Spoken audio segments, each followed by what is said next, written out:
नमस्कार, मैं हूं राहुल आर्य। हरियाणा की राजनीति के अंदर बड़ी उठापटक हो सकती है। हरियाणा की राजनीति के अंदर बड़ा भूचाल आ सकता है और बड़ी अपडेट के साथ मैं आप लोगों के सामने फिर हाजिर हूं। और वो भूचाल क्या है? वो भूचाल ये है कि राव इंद्रजीत जो भारतीय जनता पार्टी के बड़े नेता हैं और जो पहले कांग्रेस छोड़कर ही भारतीय जनता पार्टी के अंदर शामिल हुए थे, आजकल मोदी सरकार के अंदर राज्य मंत्री हैं केंद्र के अंदर, वो कहीं ना कहीं भारतीय जनता पार्टी को नमस्ते कह सकते हैं। और उनकी जो चर्चा है वो सूत्र बताते हैं, अंदरूनी जो इंटरनल सोर्सेज हैं, जो अंदरूनी सूत्र हैं, वो बताते हैं कि उन्होंने कांग्रेस के सामने कुछ मुख्य मांगे रखी हैं। अब कांग्रेस के सामने उनकी मांग क्या है और कांग्रेस उनकी मांगों को कितना मानने को तैयार है, वो मैं बताऊंगा। उससे पहले बात कर लेते हैं कि हरियाणा की राजनीति जो आजकल चुनावी रंग में रंगी हुई है और हरियाणा की राजनीति का जो पहिया है वो दिल्ली और चंडीगढ़ की सड़कों पर सरपट निरंतर दौड़ रहा है। राजनीति कभी स्थिर नहीं रहती, राजनीति किसी न किसी रूप में गतिमान रहती है, चलती रहती है, निरंतरता उसके अंदर बनी रहती है। जो रेवाड़ी का रामपुरा हाउस है, रामपुरा हाउस से प्रदेश की और अहिरवाल की जो सियासी हलचल है वो तेज होती है और कम होती है, ज्यादा होती है। और आजकल जो अहिरवाल क्षेत्र की जो राजनीति का केंद्र रामपुरा हाउस है वो चर्चा में है। जैसा मैंने बताया कि राव इंद्रजीत वो भारतीय जनता पार्टी को सूत्र बताते हैं कि नमस्ते कह सकते हैं, भारतीय जनता पार्टी को छोड़ सकते हैं। उनकी डिमांड्स की बात करें उससे पहले जो राव इंद्रजीत का सियासी सफर या राव इंद्रजीत के पिताजी या उनके दादाजी का जो सियासी सफर है वो थोड़ा सा मैं दर्शकों को समझा देना चाहता हूं। जो इंद्रजीत है वो सबसे पहले 1977 के अंदर विधायक बने, उसके बाद फिर कुल मिलाकर वो 6 दफा सांसद बन गए हैं। वो जो केंद्र की मनमोहन सरकार थी उसके अंदर राज्य मंत्री भी रहे, हरियाणा सरकार के अंदर भी वो मंत्री रह चुके हैं। उससे पहले जो उनके पिताजी राव वीरेंद्र थे उन्होंने हरियाणा विशाल पार्टी बनाई और हरियाणा विशाल पार्टी से वो प्रदेश के मुख्यमंत्री भी रहे। 1978 के अंदर उन्होंने हरियाणा विशाल पार्टी का कांग्रेस के अंदर विलय कर दिया। उससे पहले हरियाणा प्रदेश बनने से पहले जब ज्वाइंट पंजाब था, जब संयुक्त पंजाब हरियाणा उसके अंदर शामिल होता था, तो उस वक्त भी वो सरदार प्रताप सिंह कैरो की मंत्रिमंडल के सदस्य रहे, मंत्री बने रहे। उससे पहले राव वीरेंद्र से पहले उनके जो पिताजी थे माने राव इंद्रजीत के जो दादा थे वो राव बलबीर सिंह, वो भी पंजाब काउंसिल के 3 दफा मेंबर रहे। और जो राजनीतिक पृष्ठभूमि है वो बड़ी मजबूत पृष्ठभूमि है और बड़ी विरासत के तौर पर हरियाणा के अंदर या बड़े सियासी परिवार के तौर पर अहिरवाल के रामपुरा हाउस के या राव इंद्रजीत के परिवार को माना जाता है। अब बात कर लेते हैं, राव इंद्रजीत 2014 तक कांग्रेस में रहे। जब तक उन्होंने जो कांग्रेस से उन्होंने शुरुआत करी थी, हालांकि जब उन्होंने पहला चुनाव लड़ा था तो उन्होंने अपने पिता की पार्टी जो हरियाणा विशाल पार्टी थी उससे चुनाव लड़ा था, मगर 1977 में उन्होंने चुनाव लड़ा। 1978 के अंदर जो हरियाणा विशाल पार्टी उसका विलय हो गया था। तो कह सकते हैं कि 1978 से लेकर और 2014 तक वो कांग्रेस के अंदर रहे, बड़े बड़े पदों पर रहे। साल 2014 जब देश के अंदर नरेंद्र मोदी की लोकप्रियता या उनके आभा मंडल का विकास हो रहा था या उदय हो रहा था, तो उस वक्त राव इंद्रजीत ने कांग्रेस छोड़कर भारतीय जनता पार्टी के अंदर वो शामिल हो गए। और वो कुल मिलाकर जैसा मैंने बताया कि 6 दफा वो सांसद रह चुके हैं और नरेंद्र मोदी की मंत्रिमंडल के अंदर फिलहाल और पूर्व में भी वो राज्य मंत्री रहे हैं। अब सबसे बड़ा सवाल ये खड़ा होता है कि राव इंद्रजीत जिनकी इतनी लंबी राजनीतिक अनुभव भी है और इतनी लंबी राजनीतिक विरासत भी है, वो आखिर भारतीय जनता पार्टी से नाराज क्यों हो गए?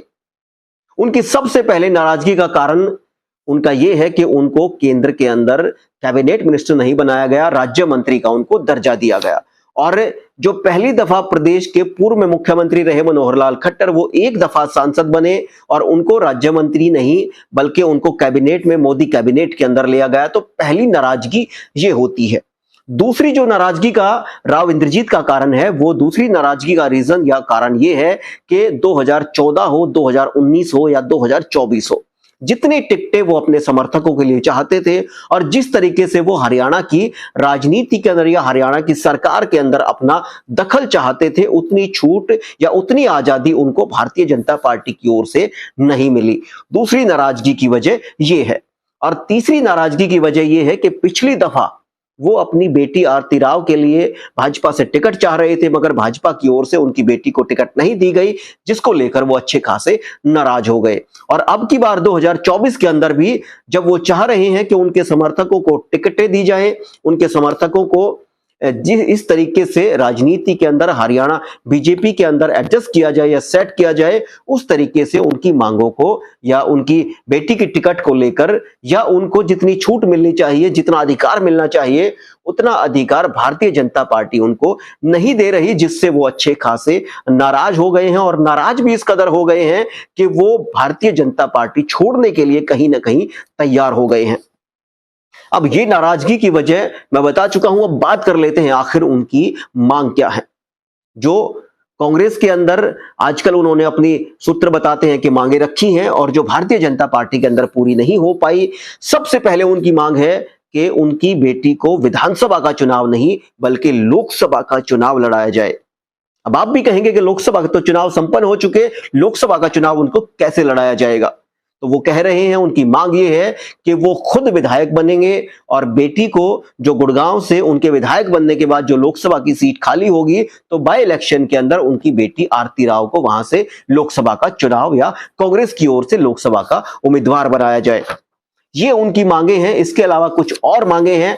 अब ये मांगे कांग्रेस आला कमान तक माना जाता है कि पहुंच गई हैं और उनकी इन मांगों को लेकर बात भी हो गई है और कांग्रेस हाईकमान या कांग्रेस केंद्रीय नेतृत्व है कांग्रेस का, कांग्रेस आला कमान है, वो इन मांगों को लेकर कहीं ना कहीं बड़ी गंभीरता से इन पे आगे बढ़ रहा है। और हो सकता है कि हरियाणा की राजनीति में बड़ा उलटफेर ये हो जाए कि राव इंद्रजीत की मांगे कांग्रेस की ओर से जैसा कि संभावना है वो मान ली जाए और फिर अगले कुछ दिनों में आप देखें कि रामपुरा हाउस से जो झंडा वहां पर भाजपा का लहरा रहा है वो उतार कर फिर कांग्रेस का झंडा फिर लहरा दिया जाए।